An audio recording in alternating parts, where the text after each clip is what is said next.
Today we're going to be talking about the John Deere 2510 tractor. What's the point of the 2510? Why do we need a tractor right between the 2010 and the 3010?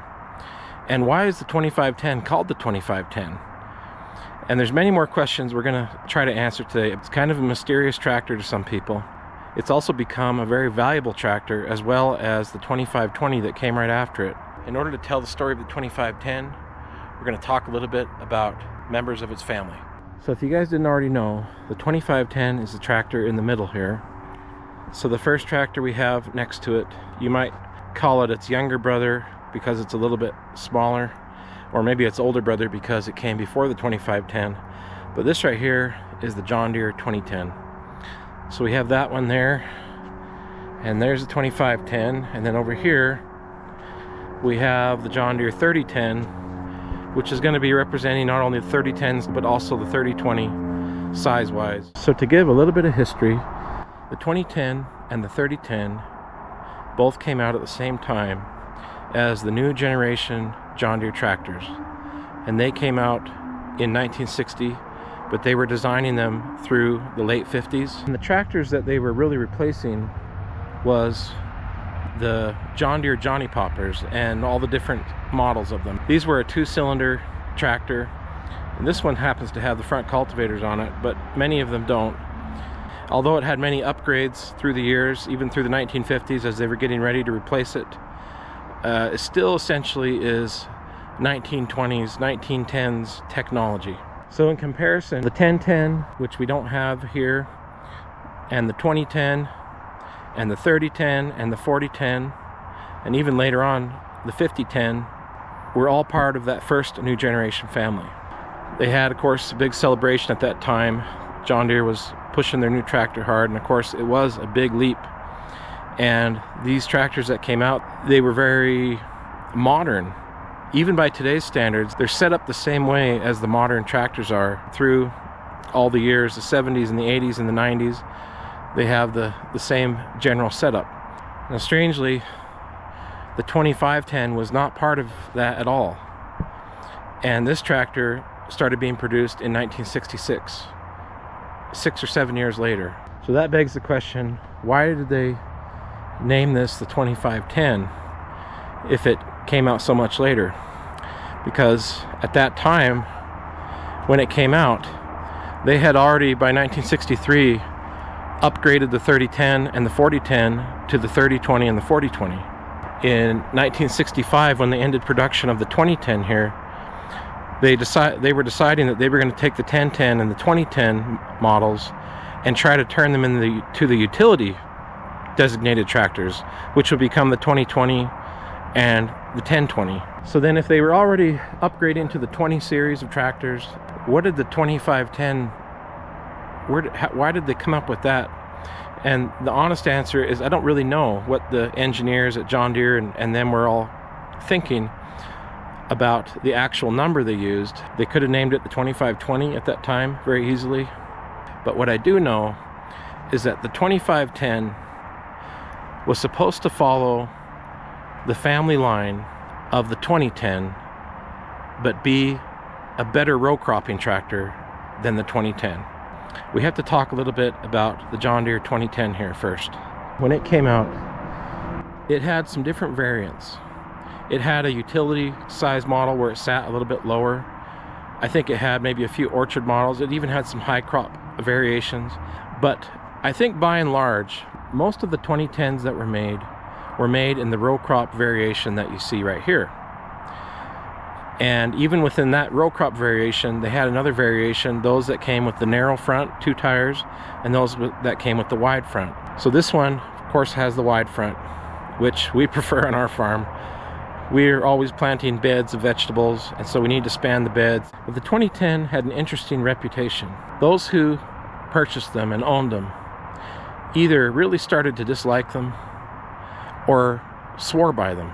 Really, it was the row crop guys that were using them for the light work that they were intended, such as the weeding and the cultivating, planting, and fertilizing. And me being one of those, I swear by this tractor that it's a sweet tractor for that job that we do here on the farm. Maybe one of the best. But then there was a lot of people who purchased it thinking that it was just about as big as the 3010, but it was a cheaper option. And so they tried to use it as a ground prep tractor, and it just didn't cut the mustard because it wasn't built for that. It was built too light in all its components. And what ended up happening is they basically overworked these tractors and pulled the guts out of them and overheated them and all sorts of different things. The hydraulic system and the brakes weren't up to heavy work, and so they developed a real bad reputation. Now the diesel models also developed an even bad reputation on top of that, but essentially it was just that they turned the gas engine into a diesel, but it didn't work out too good, so they got rid of that. But the gas model runs really well, and it does really well for its intended purpose.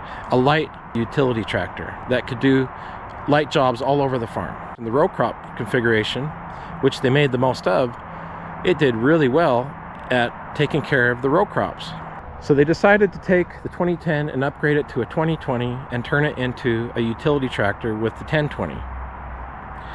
But that kind of left all the row crop guys without their lightweight utility row crop tractor.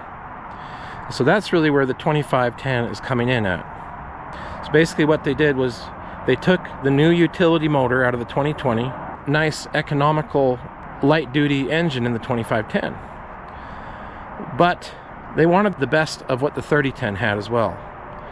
And so they decided to pull upon its frame and the way the axles and the transmission and everything is set up on that, where it's a little bit heavier duty all the way around. So basically what you have here in some ways is a Frankenstein tractor, where they took the utility economical engine and put it in a little bit larger frame for spanning the rows of the row crops and working long days with a more robust transmission. And that's the thing about the row crop work, is that often it's long hours out in the field doing slow, careful, delicate work. And so they needed the transmission to be strong, and they needed everything to be well built so that it could endure long days, 12-hour days, 14-hour days. And yet they needed that engine to be economical so that it wouldn't burn so much fuel, so that they could run for hours and hours at slow speeds and just chip along and barely burn any fuel. So that was really the thinking behind this 2510. Now I have the loader lifted up today so we can get a better look at the tractor here, and we're going to kind of go around and look at some of the features of this tractor that are a little bit different than the 10 series, even though this tractor is designated as part of the 10 series. It actually has many of the upgrades that the 20 series has. I just lined up the tractors here because I want to do a little comparison first. If we go to the hoods of the tractors, and we lined up the tractors really well here, and to prove that, let's just go back over here to the tires, and you can see that the fenders and the tires are all very lined up on all the tractors there. So you'll notice first of all then that the 2510 is the same length as the 3010 over there, and this 2010 is a little bit shorter than them both, so it's a little bit smaller. But you might also notice the 3010 hood is maybe 3 or 4 inches higher than the 2510 hood. So the 3010 does stand a little bit taller on its frame. This 2510 has a Model 48 loader on it. It's been on there, I think, since the tractor was new, because this is the original paint on this tractor, and you can see that it's got that worn out look to it, that patina they call it. And the 48 model loader has about the same exact paint on it, so in fact it looks the same to me. So I think this tractor probably came with this loader and was sold with it, like many of them that you will see for sale and that you may have seen around. This 2510 ended up at a dairy here in the Mountain West where we're at, and for many years I believe it was at that dairy most of its life, and it had a life of scooping manure out of corrals, scraping concrete with the loader bucket. And it has lots of welds up there on the loader where they crack the welds because they're always scraping the concrete, and it's just hard on the tractor, hard on the loader especially.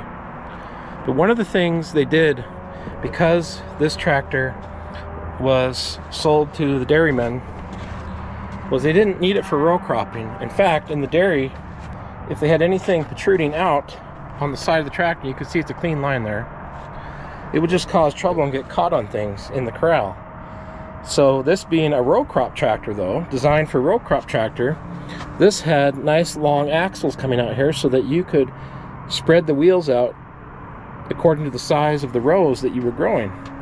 But the dairy people that bought it decided that was a problem for them, so they took the cutting torch and they cut the axles right off on both sides. And you can see here on the 2010 how the axle pokes out a little bit. So the 2510 was meant to carry on the tradition of the excellent row crop ability of that 2010. And one more tractor in that line of family came out after this, the 2520, which was also a very economical row crop tractor.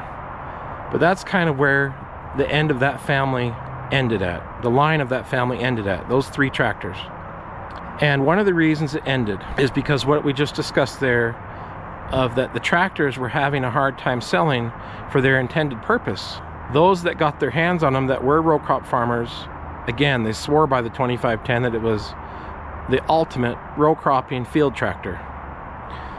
But those were not as many and as plentiful. And certainly out here in the Mountain West, they were a lot more into cattle and dairy. And all the ones I've ever seen out here that are 2510s have a loader on them. And they've been worked to death in the corrals. It had a large frame like the 3010, but it had a utility motor. So it couldn't do groundwork like the 3010 and the 4010 and the 3020, 4020 could. The 3010 and the 3020 could basically do most of what this 2510 could. Maybe they couldn't quite do it as cheaply on the fuel, but they basically could do it. They could do it just fine. So the 2510 wasn't really that needed. So they were having a hard time selling them, I think. And this is my opinion now. And so the loaders started coming on them. And they started pushing it as a really handy loader utility tractor. And now the dairy guys really liked that, because those utility tractors like the 2020 and the 1020 and that family of tractors, the 1010, they're really low to the ground. And so they're not very ideal for getting in the mud in the corral, because you get the crap all over the tractor. But these made for really great dairy utility tractors because they're up high and they stay out of the crap. And so a lot of these ended up as great corral cleaning tractors because they were up high, and they were really loved for that. So they did a good job doing that. That's part of why they didn't make so many of these 2510s. And this one that we're looking at right now is a diesel. It has the 2020 diesel engine in there. And I think they made 5,000 of these 2510 diesel synchros. Now they made more of the gas ones. I believe they made 8,000 or 9,000. But the tractor after this one, the 2520, and part of the reason it's so valuable now is that they made so few of them. I think they only made 4,000 or 5,000 total. So it's becoming a real collector's item because there were so few of them. Whereas the 3020, they pumped them out by the tens of thousands. So the 2510 is kind of an ugly duckling, because at first nobody really had a good use for it very much, and it was a little bit hard to sell, and the dairy guys took it and they beat it up in the corrals. So it really got beat on early in its life, like an ugly duckling. Funny how things go, because now the 2510s and the 2520s are selling for 20 and 30,000 and these huge numbers, because they're become a Swan of tractors now. They're now the golden egg and they're very valuable now, and people really love them. And I have to say, the 2510 is a real joy to drive. That 2020 utility motor they put in it is really sharp and snappy. Good, it's very responsive. And this tractor even has 8,000 hours on it. So it has a lot of hours. And it's got exhaust coming out both ends. One out the pipe right here, and down below on the breather tube. It's got lots of exhaust coming out both sides. And even as worn out as the engine is becoming, this tractor still runs very well, and it's still very responsive. It's a great engine. So I'll just take a little tour of this tractor now. It's got some of the basic same features that all the other 10 and 20 series have. These quick release springs for the arms right here. And you can see that the seals have kind of gone out in the back here. We got oil leaking and seeping. Now if we look right down in here, you can see the brass tag that says 16,193R. This tractor was one of the last ones made in 1968. Now if it was a 1966 model when they first came out, it may never have had a loader on it because they were still trying to push it as the new row crop tractor. Well, I guess that's why this one has a loader on it. And one of the things they did really great on the upgrade when they switched to the 3020, and the 2510 has it here too, was they put the PTO handle over on this right side of the tractor. So that was really nice, and I really appreciate that, because over on the 3010 here, we'll just walk over real quick, they have the PTO engage handle right here where you climb up onto the tractor, and this one always grabs my belt loop or my belt or my pocket, or just rubs my leg hard whenever I'm trying to get up there quick. And you can see in here it has that small 4-cylinder 2020 motor, and it's got the diesel fuel pump there. We put new tires on it a few years back, and the tires were totally bald and didn't have any traction left because they were always spinning them in the corral, so it wears down those tires fast when they're spinning on the rock. So we put 15s on here. 15s are pretty good sized tire for just about any tractor of this size, but the tires that were on it previous were 14s, and I think those weren't even the original because they had a funny pattern on them. But the original tires that were supposed to come with this tractor are 13s, and of course those are kind of a skinny tire, and those are row crop tires. But we have 15s on here so we can get better traction on the loader work. And right next to it we have 14s on this 3010. You can see they're just a little bit thinner. But one thing I will say about the tires here is that on this 2510, and maybe part of it is because the motor is getting down, but the motor will stall before these tires really do that much slippage. But the 3010 here just has a lot of torque in those big cylinders, and these tires will spin all day if I can't get traction, if I can't get weight on them, because that big motor just never quits in that 3010. Now of course this 3010 only has 2,500 hours on it, so it's a very tight tractor, got good torque, good health in the engine. And of course this one has 8,000 hours, so this one's getting down. And you can see here that this tractor has obviously seen happier days, and we've had this tractor for almost 12 years now, but it had a heck of a life before it ever came to this easy job on the row crop farm. You can see where loader work just banged the hood up there, and this is what it's supposed to look like. But we sure love this tractor. And on the front here we have a little bit heavier 4-rib tire. I believe these are a 9.5 15, and that's just to help handle the weight on the loader there. And you can see here on the front they have a bunch of extra metal welded on here to try to hold the front axle here together, and they have this extra bracing too, which is fine. I don't mind that. Basically this tractor has seen a hard life doing a lot of loader work over the years. So one of the things that's a little bit unique about the 2510 is that on the transmission here they have the first reverse and the second reverse, and in this area where it's 4 to 7 there's also another reverse in the transmission right there like that. It's the fast reverse, but they don't show it on the map here, so it's kind of a secret gear that's there, and kind of unique. Well, why don't we start the 2510 up and see how she runs. And I'll turn the key on here. And I'll hit the switch, make sure it's in neutral, or park, I mean.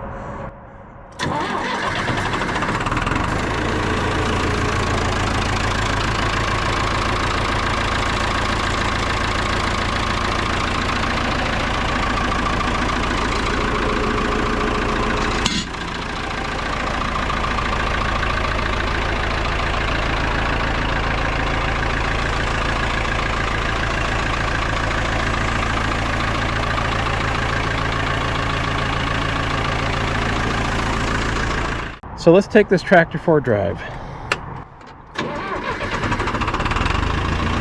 Put the loader down.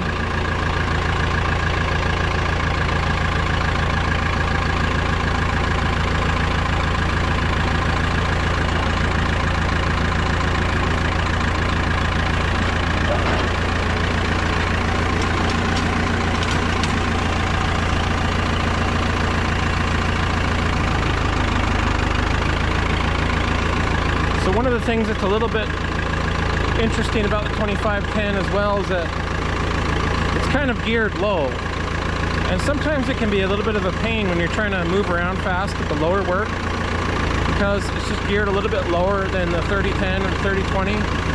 But again, understanding what it was designed for, it was designed to be a row crop tractor, so they were trying to give a lot of selection at low speeds for all the slow and delicate cultivating work. So that's why it's geared a little bit slow in those gears. But sometimes it can be annoying, like I said, if you're trying to move around faster. But it's not that bad. It just takes a little getting used to.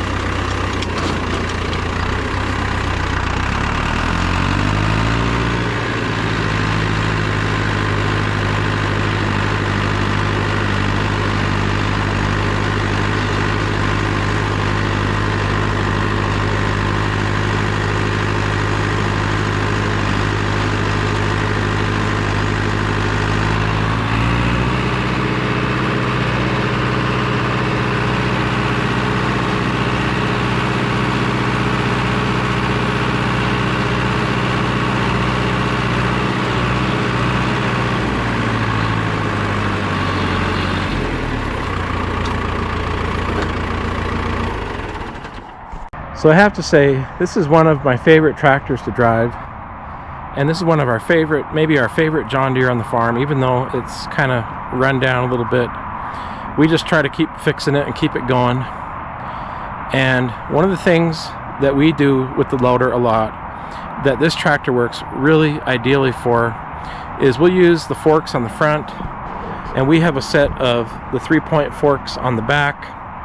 We grow a lot of pumpkins on our farm. And so we're always hauling pumpkins, bins and bins of pumpkins, hundreds of bins of pumpkins out of the fields. And this one is really great at navigating the bumpiness of the fields up high, over the vines and over all the trenches and bumps in the field. And so this makes a really excellent field forklift. Well, it's starting to get dark out here. I hope you guys enjoyed our video on the John Deere 2510. It really is a great tractor for doing lots of utility work around the farm. Handy dandy tractor. Keep farming, you guys. We'll see you on the next one.